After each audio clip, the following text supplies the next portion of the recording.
Bismillahirrahmanirrahim. Assalamualaikum warahmatullahi wabarakatuh. Alhamdulillahirabbil alamin. Nahmaduhu wa nasta'inuhu wa nastaghfiruh wa na'udzu billahi min syururi anfusina wa min sayyiati a'malina. May yahdihillahu fala mudhillalah wa may yudlilhu fala hadiyalah. Asyhadu an la ilaha illallah wa asyhadu anna Muhammadar Rasulullah.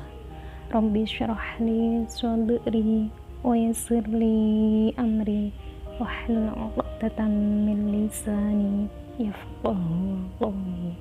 Amma ba'du.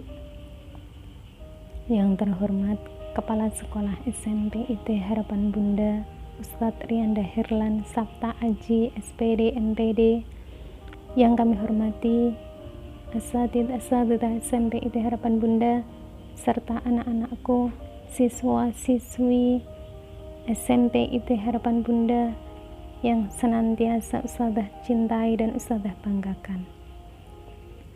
Puji syukur kehadirat Allah Subhanahu wa Ta'ala, yang mana hingga pada saat ini kita semua masih bisa merasakan begitu banyaknya nikmat yang Allah berikan, dan salawat serta salam kita haturkan kepada beliau baginda Nabi Muhammad SAW.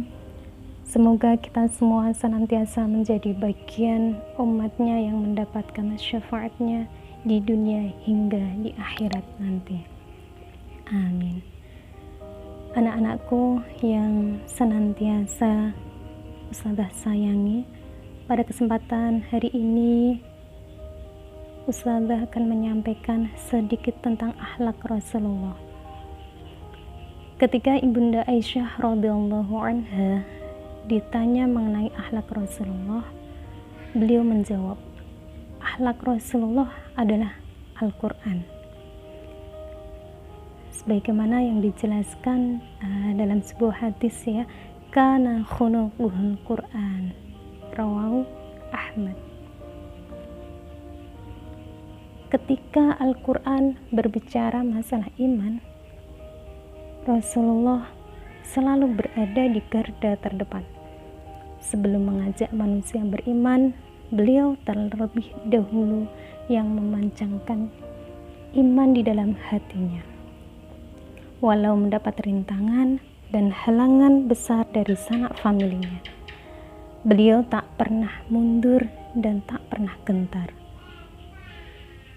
Keimanan kepada Allah begitu memenuhi ruang hatinya.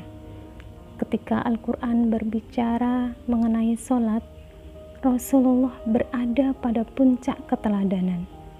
Sholat yang dikatakan di dalam Al-Quran sebagai pencegah dari perbuatan keji dan mungkar. Sholat yang mempunyai efek sosial, maka tidak mengherankan jika setiap kali mendapatkan masalah serius, beliau berkata kepada Bilal, "Ya Bilal, arihna bis sholah."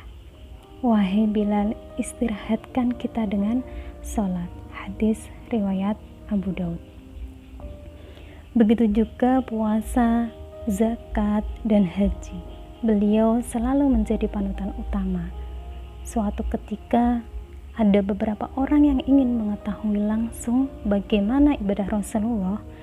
Ketika mengetahuinya, mereka berkomitmen untuk sholat sepanjang malam, puasa setiap hari, tidak tidur, bahkan tidak beristri selamanya, karena mereka merasa amalnya masih sedikit.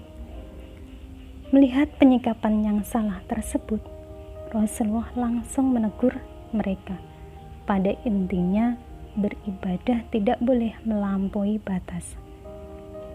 Harus diukur dengan ukuran syar'i yang jelas, bukan dengan menggunakan ukuran hawa nafsu.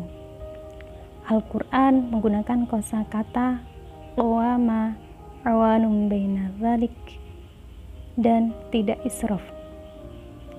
Semua ada ukurannya. Ketika Al-Quran berbicara masalah jihad, beliau adalah contoh terbaik. Beliau benar-benar mencurahkan segenap pikiran, jiwa, tenaga, dan hartanya untuk kepentingan Islam. Al-Quran menggunakan istilah jihad anfus dan amwal.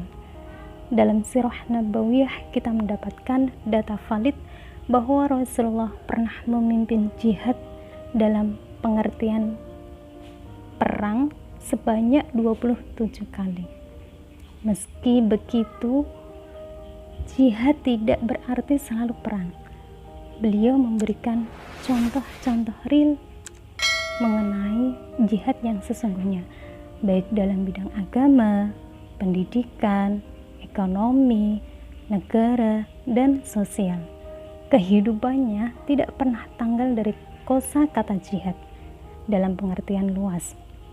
Sejak mendapatkan wahyu dari Gua Hira, beliau berujar, "Waktu tidur sudah habis, wahai Khadijah." Keislaman beliau benar-benar sesuai dengan istilah Al-Quran, kafah, sempurna pada segenap elemen kehidupan.